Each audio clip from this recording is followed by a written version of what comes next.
In the GI department, we do several different types of procedures.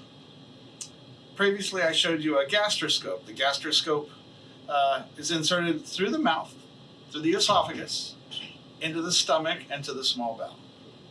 We also use a colonoscope, which looks and works very similar to a gastroscope, except it's larger because the colon is about 4 to 5 feet long. I'm going to show you some of the other types of scopes we use in the GI department. For example, this is called an enteroscope. It's 2 meters long. The reason it's so long is because it's inserted into the mouth and through the stomach and into the small bowel after that, all the way into the middle part of the small bowel, which is called the jejunum. So therefore it has to be this long to reach. Because if you think about it, the small bowel is 18 to 20 feet long. So we want to get down and examine as much as we can of it.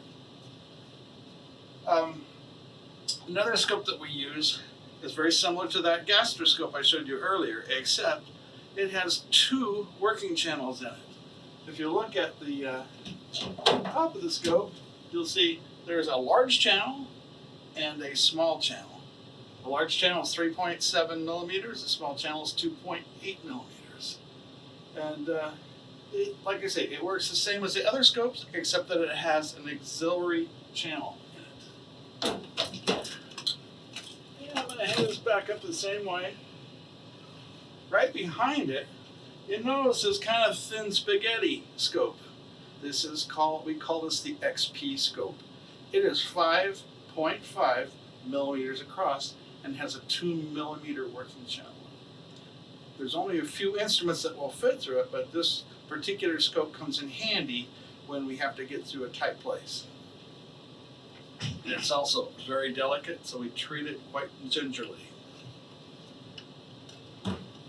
There's another procedure that this particular department does a lot of, and that's called ERCP. And ERCP uses a scope that's different from the others in that it is a side viewing scope.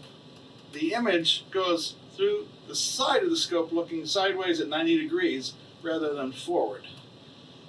The other differences in this scope is it has what's called an elevator channel. The elevator is able to steer the guide wire or cannula that's in the scope in different directions so that we can go through the ampulla or odiovator, whatever you want to call it, in the small bowel to get into either the common bile duct or the pancreatic duct to do therapeutic procedures. Put that back. And probably the most delicate scope of all is what's called an endoscopic ultrasound scope.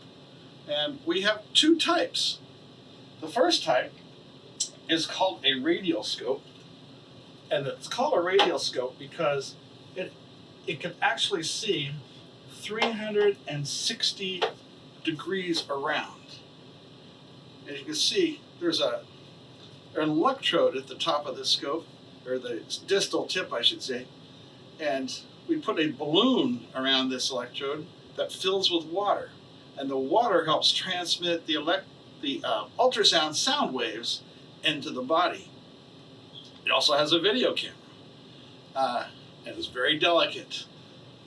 The replacement cost of this little transducer is pretty high, so we're very careful with it. You notice I'm putting a foam rubber boot around here to help protect it while it's in storage.